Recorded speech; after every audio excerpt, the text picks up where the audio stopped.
Good evening. Welcome to North West Tonight with Annabelle Tiffin. Our top story: I know you're vile. The court hears what a nursery manager said to a baby girl she's accused of killing.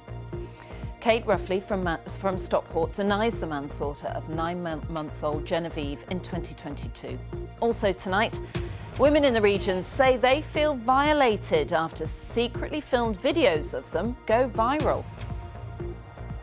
FA Cup fury, EFL and non-league clubs alike fume at the big boys' decision to stop money-spinning replays. Next stop, London, the Lancashire teacher running 3 marathons in 3 weeks, raising money for children without sight. And the good news is that we'll see scenes similar to this one tomorrow. And if I stand away, you can note John and dog Zach enjoying that sunshine. You too, tomorrow. Join me at the end of the programme. Give you all the details.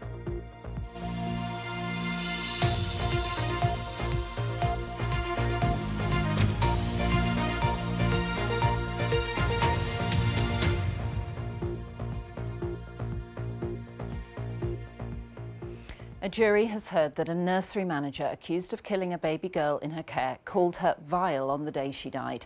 The jury in the trial of Kate Ruffley from Stockport was shown CCTV of the interaction between her and 9-month-old Genevieve Meehan at the Tiny Toes nursery in Cheadle-Hulme in May 2022.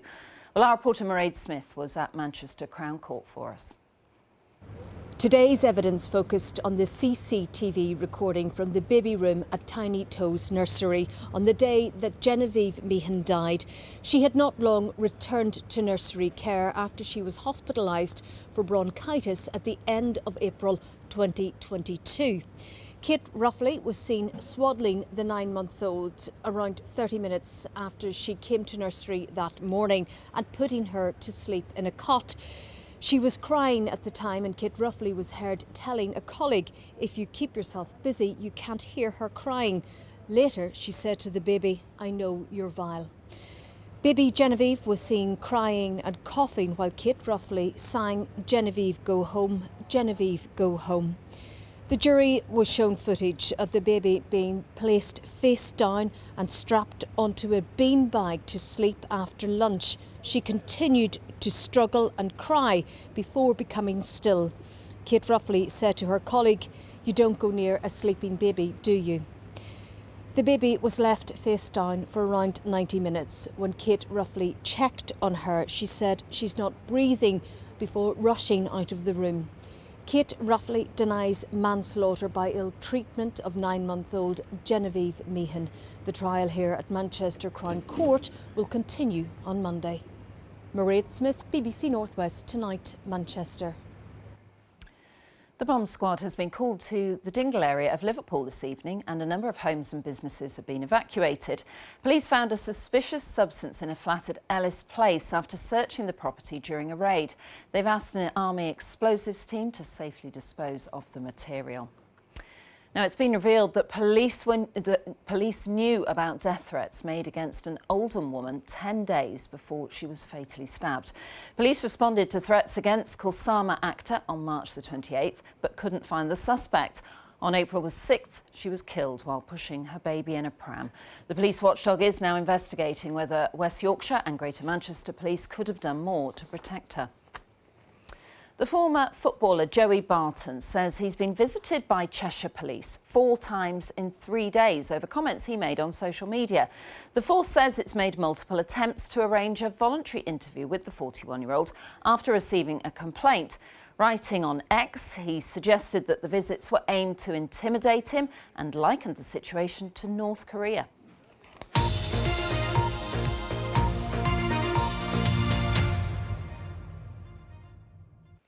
Now, women in the northwest say they feel unsafe after videos taken of them on nights out without their knowledge have gained millions of views on social media and attracted misogynistic comments. Police are hunting for whoever made the videos and are asking anyone who has been filmed to come forward, as Laura O'Neill reports. These women didn't realise they were being filmed, but millions of people have been watching them online. I didn't see him, I didn't know anyone was recording me. I can't believe, I've been targeted in that way. I've been looked at, and he's thought, yeah, I'll video them. For exclusive deals, bundles on. Meg is a makeup artist and presenter on TikTok. She's one of the victims of a disturbing social media trend that sees women filmed on nights out in cities across the northwest without their knowledge or consent. I'd bumped into these two girls because I seen that they was actually being harassed. I just walked with them to go to get another taxi, so we was all together. Just ended up having a little conversation with them. The video of Meg was posted that night on social media by a stranger. It's one of dozens uploaded daily to platforms like TikTok, YouTube and Instagram, usually on the same evening they were filmed. The clips, which are often titled Manchester or Liverpool nightlife, have racked up millions of views along with a slew of misogynistic comments. How did the comments make you feel? I have no words really other than just made me feel a bit sick, like it's just not nice at all, and obviously not just a selfish way, it was also towards the women. I mean, a lot of them will just be really, really young girls, like maybe even underage girls as well, knowing that they're being recorded, stuff and then being posted online, like it's something really, really needs to be done about it. Greater Manchester Police say they're now actively trying to catch the people making the videos. The videos focus on women who are clearly unaware they're being recorded. They say although it's not illegal to film people in public without their consent, if the behaviour is causing alarm and distress, it could be considered criminal. A lot of people speak to the phone as they're walking past. We don't know if they're videoing or not while they're going up the street, so it is quite hard to get that one. And have any sort of women spoken to you on the street about it? Just one. It's like little Ray-Ban sort of glasses sort of thing, and then at the corner of it there's this little camera thing, and then it flashes red. We need people to come forward. We're very much up against it if we don't get that intelligence, that information coming from the actual victims and the communities themselves. So a kind of plea from an organisation is that people ring us if they see any suspicious behaviour in the city centre, and we'll make sure that we'll be there. While rape crisis charities are calling on social media platforms to shut the accounts behind the videos down, saying the victim-blaming nature of the comments make it harder for people who've experienced sexual violence to come forward. It absolutely is a direct sort of causal link to sexual violence. These sorts of victim-blaming commentaries, they introduce another level of shame.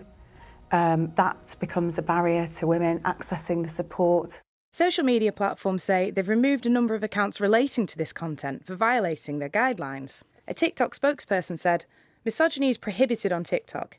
Any content found to violate these guidelines will be removed from the platform." For Meg, the day the videos are gone for good can't come soon enough. They shouldn't be allowed to be posted online without consent. These videos are creating almost like a danger of violence towards women. The video that was took of me was posted on the same night. So if I was still out that night and that video was posted, that creates some sort of danger of violence, I believe. Laura O'Neill, BBC North West Tonight, Manchester. Now, football clubs across the region have been reacting angrily to plans to scrap FA Cup replays next season from the first round. They can be big money spinners for lower league and non-league clubs, and Football Association says the changes could benefit all clubs. But as Richard Askham reports, many of them are calling for the FA to think again. Maloney with the corner in towards Watson! Wigan Athletic famously winning the FA Cup in 2013, and against the odds triumph that wouldn't have happened without victory in a replay in an early round, with the Latics one of many North West clubs today to criticise the decision to scrap them. Tranmere Rovers are another. Bringing back Watford a few years ago, you come back here, we win the game, fantastic. People remember that for years. With television and everything else, it could be anything from 350 to 500,000. The changes that they've made, and without consultation of the stakeholders, both the fans and the EFL, I think are disgraceful. For some, it isn't quite as clear-cut. Trying to reduce the workload of top players is understood by some managers lower down the football pyramid. The romance part of it is something that should be untouched. In terms of game management and game time, it probably helps me as a manager. Most reaction from the EFL and non-league clubs, however, has been highly critical, with Wigan talking about a total disregard for those outside the top flight. Accrington Stanley saying they're bitterly disappointed and wholeheartedly disapprove. And Chester stating they're dismayed at the decision of the FA and the Premier League. The FA today defended their decision, saying that all parties agreed that replays could not continue, as they are adding that discussions have been going on for more than a year. They also pointed to the increased number of broadcasts for early round cup matches, which will bring in more money for smaller clubs. The 1968 European 7th tier FC United have certainly experienced the benefits of FA Cup replays, can look back on a record crowd for their second round return against Brighton in 2010, and more than £100,000 added to club coffers thanks to another replay against Doncaster a decade later. We're pretty furious as a football club, to be honest, purely looking after the game for the elite. And, you know, so clearly an independent regulator, you know, is long overdue. Perhaps what you would do is you may say, let's try and stand back, we've got the time, let's just revisit the decision. The evidence so far is that there will be no shortage of clubs and fans across the region who'll be hoping he's right. Richard Askham, BBC North West Tonight. Now, in just under 2 weeks' time, we will go to the polls. There'll be local and police and crime commissioner elections. And if you live in certain areas, you'll also be electing a mayor. Well, last week, the Labour leader, Sir Keir Starmer, was in the region campaigning. This week, we hear from the Liberal Democrats. I asked their leader, Sir Ed Davey, where he was hoping to make gains. Well, I'm particularly looking at Stockport, where we've had no real control, but been running the council brilliantly. And because we've got two parliamentary seats where we could win the general election there with Tom Morrison in Cheadle and Lisa Smart in Hazel Grove, there's a real effort there. And people realise that Liberal Democrats can beat the Conservatives in those seats. We are the challengers. So I think on the back of that effort, we could just about take over control of Stockport, which would be fantastic. The Liberal Democrats' winning streak in by-elections has come to an end, hasn't it? In the last three, you've come 5th and 4th. Why do you think then you did so badly in the recent by-elections, including Rochdale?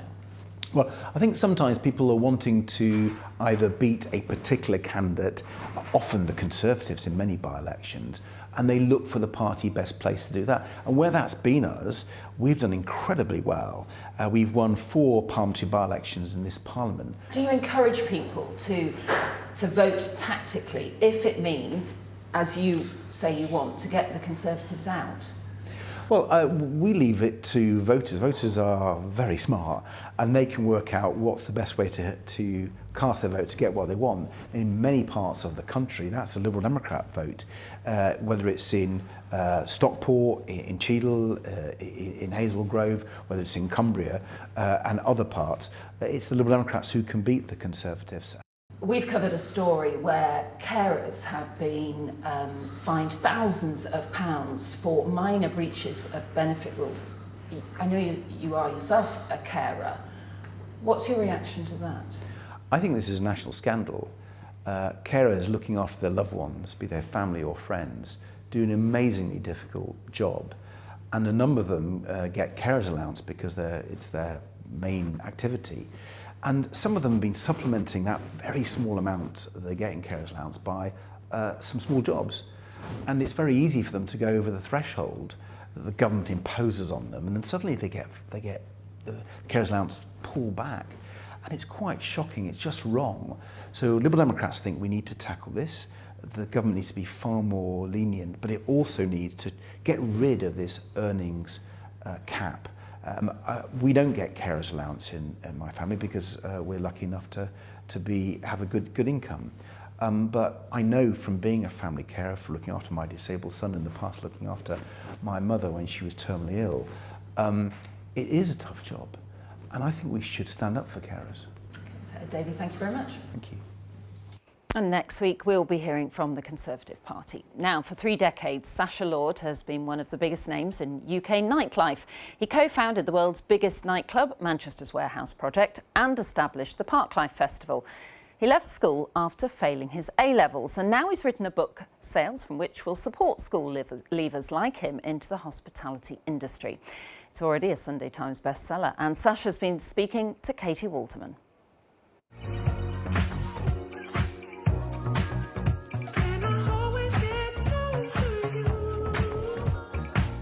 I didn't want to go down the traditional education route, which was not a good day in my household when I turned up with 2 U's and an E at A-level. I just wanted to put parties on. I was obsessed with the music scene.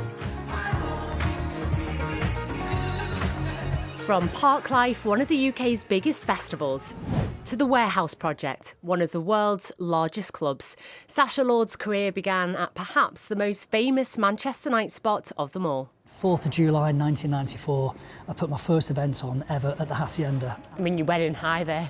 I went in high, and that was my first big mistake. So the idea was to put a student night on. 4th of July, the students have gone home, there are no students. But I just about scraped to break even, but I got a real buzz for it. The Hacienda is long gone, but Manchester's nightlife has gone from strength to strength. What do you think it is about Manchester that's made its nightlife so vibrant? Other cities, London, Birmingham, Liverpool, Leeds, Sheffield, are all looking at what's happening in Manchester. We cleaned our act up, and they're bringing events to the city.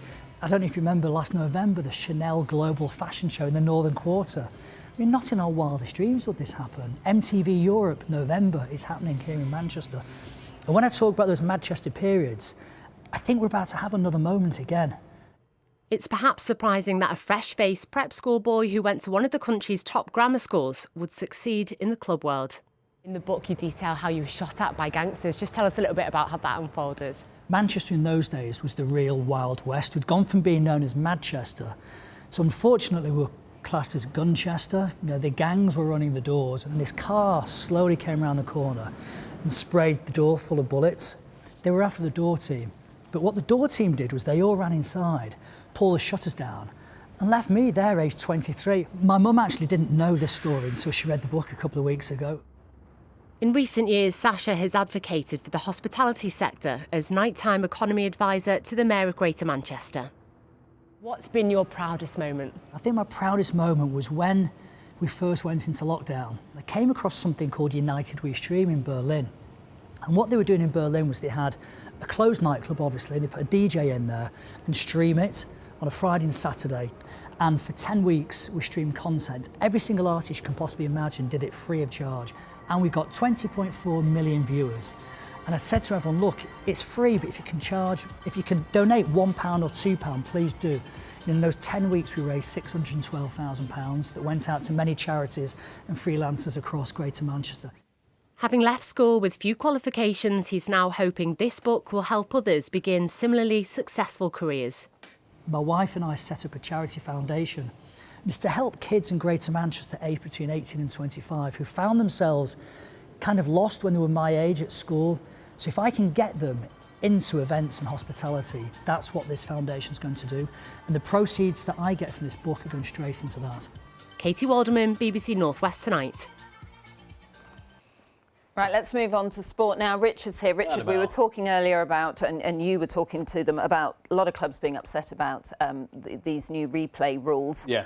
But let's move on from that because we need to talk about some of the action on the pitch now, don't we, this weekend? We do, yeah, both Manchester, action, yeah. Really big. Manchester City, Manchester United, both in FA Cup semi-final action. City, who got past Newcastle in the quarter-finals, thanks to goals from Bernardo Silva, face Chelsea tomorrow. United's reward for beating Liverpool is a tie with Championship side Coventry City on Sunday. United today appointing Jason Wilcox as technical director as well. Meanwhile, the Premier League title race continues with Liverpool at Fulham.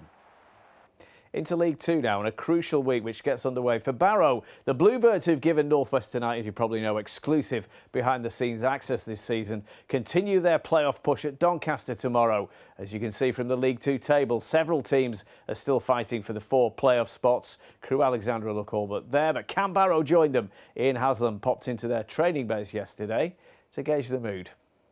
Barrow AFC continue to target a potentially history-making promotion from League Two amid a relentless schedule. In the last week, they've had long round trips to first Gillingham and then Crawley on Tuesday. I walked through the door at 4 a.m. on Wednesday morning, and some of the players live quite a lot further than I do. So they counterproductive to try and... Wednesday's their day off. Counterproductive to bring them in Thursday morning because they've not really had a good sleep, and at this point of year, rest and recuperation is bigger than football training. If they don't know what we do now, we've got a problem. So they've got a home gym to complete today where that'll be very much a recovery-based session. And then they're in tomorrow morning. Staff, as you see this morning, are all in. So our work as staff doesn't stop. The biggest part for the players is rest and recuperation. A hugely important factor behind the scenes is the working partnership of the manager and sporting director Ian Wood. I'm going to embarrass myself here. Tell me about the relationship between you and Pete, because you really are joined at the hip, aren't you? I think when you make a decision to bring someone in, you have to dive into it. And for Ian, that means diving into player recruitment, regardless of what division the club are in next season. We've got players coming out of our ears that we really like. Spreading out into the playoffs doesn't help, because some players want to get their deals done, go on holiday, not worry. Right now, I think every player that we've currently spoke to is signing for League One club.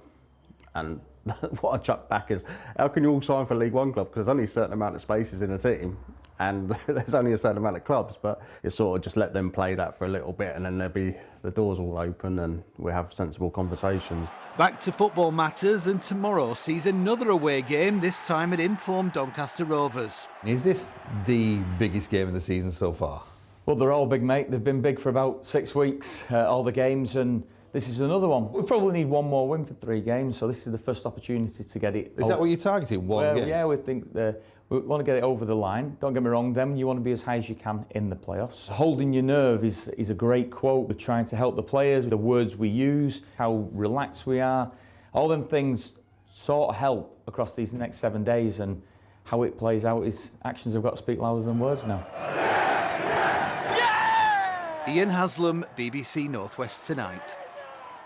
Let's hope Barrow can do it. In tonight's Super League, Wigan could go top of the table with a win over Castleford. St Helens will look to put their Challenge Cup defeat to Warrington behind them when they host Hull FC. Finally, in cricket, Lancashire were bowled out for 146 on a rain-affected first day at Chelmsford against Essex in the County Championship. Essex in reply, Annabelle, 44 without loss. Early days in the County Championship season. Let's hope it picks up for Lancs. Yeah, and an exciting FA Cup weekend ahead. Richard, thank you very much. And we're sort of staying with sport, really, because thousands of people will be running in London this Sunday to raise money for charity. And one of them is 25-year-old Lewis Ware from Lancashire. He's raised money for a children's charity, that supports children who are born without eyes. Now, Lewis is a secondary school teacher, and this won't be his first run. Eunice Muller went to find out why Sir is the marathon man. Thank you, Darcy. Excellent. Lewis Ware is by day an English teacher at the Hyndburn Academy in Rishton. But come the weekend, his thoughts are on running. And this Sunday is the final part of his challenge. London Marathon is this weekend, and over the past 2 weeks I've been running Manchester Marathon and Paris Marathon as well, all in aid of a charity called Max. At least 50,000 runners were in Paris. The 25-year-old achieved his personal best. Yes. My nerves and anxiety were sky high before Paris because, on a personal note, I wanted to get a personal best time. I ran Manchester last year, so I wanted to beat that time last year. Fortunately, I beat my time, so I was absolutely buzzing with that. And he has the backing of his pupils to raise money for a small charity that supports children and adults born without eyes or with underdeveloped eyes. I asked my Year 10 form, what could I do to get that extra money? A few of them suggested, Sir, shave your head. So I thought, not too sure about that because I've had the same hairstyle for about 15 years. But I thought, you know what, it's for charity, it's for a good cause, I'll do it. He did run the Manchester Marathon, but it took a lot of willpower after last year's experience, and he made sure he was fit. Obviously, when you finish a marathon, the pain you're in is absolutely excruciating. I thought, I can never ever do that again. I can't put myself through that again. But you did, and how was it? But I did, and it was great. That's not all. He has plans with a close friend before his run. I applied for London Marathon without actually knowing that the day before it was one of my closest friends' weddings, and I'm a groomsman.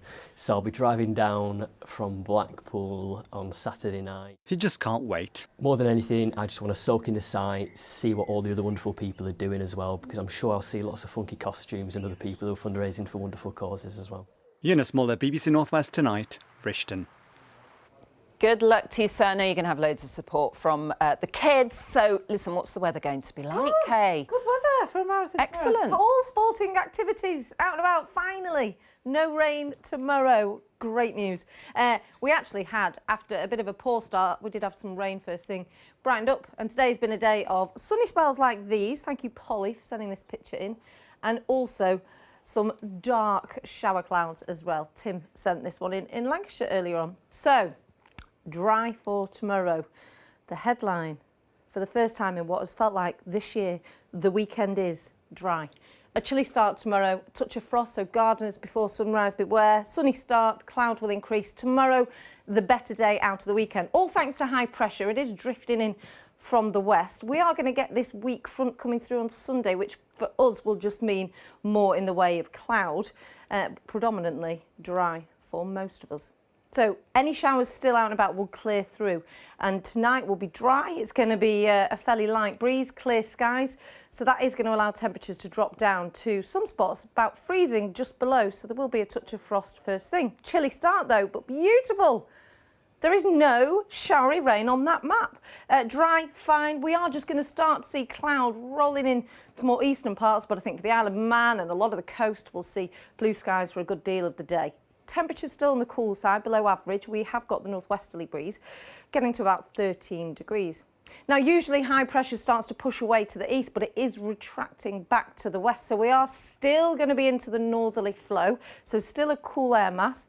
Thick enough the cloud at times to produce a little bit of rain, but a lot of dry weather into next week. For Sunday, it's going to be a much cloudier day. And again, from that thicker cloud, especially for the hills, you could get the odd spot of rain. But for most of it, it is going to be a dry day. Still that northwesterly breeze. Temperatures still just below average for the time of year, around about 12 or 13 degrees. And while it does say there's some bits of rain on Monday, it does look to be just rather cloudy. And again, spots of rain into the afternoon. I don't run anymore, but that's probably good conditions for a marathon, I would think. Perfect. Now, it's Friday, yes. So we'd like to start a little tradition, wouldn't we, which we started last week. We want to look at some weather Pictures watcher. from the week's gone yes, by. Pictures that you have sent in. So Stephen sent this one. Do you remember Monday we had gusts of 55 miles per hour and really heavy downpours? We had some hail. So look at that there. We didn't even get wet, doesn't it, that fisherman? And then we did manage to get some blue skies. Did we? I don't remember. Do you not remember? No. On the Isle of Man. Oh, look at that. Still chilly, so a bobble hat is still required. But we did get some blue skies. And then look at that. I loved that picture this week. Beautiful. The Northern Lights Tuesday night. Johnny sent it in. Beautiful. Do send us in pictures. I would love to see yours. Join the Weather Watchers, Annabelle. You could do it as well. I could do it. Yesterday I was on the Fylde coast and I could barely see in front of me. The weather was so awful. But this weekend looks better. Perfect weekend. Brilliant. Enjoy the weekends. Thanks for watching. Bye-bye. Take care.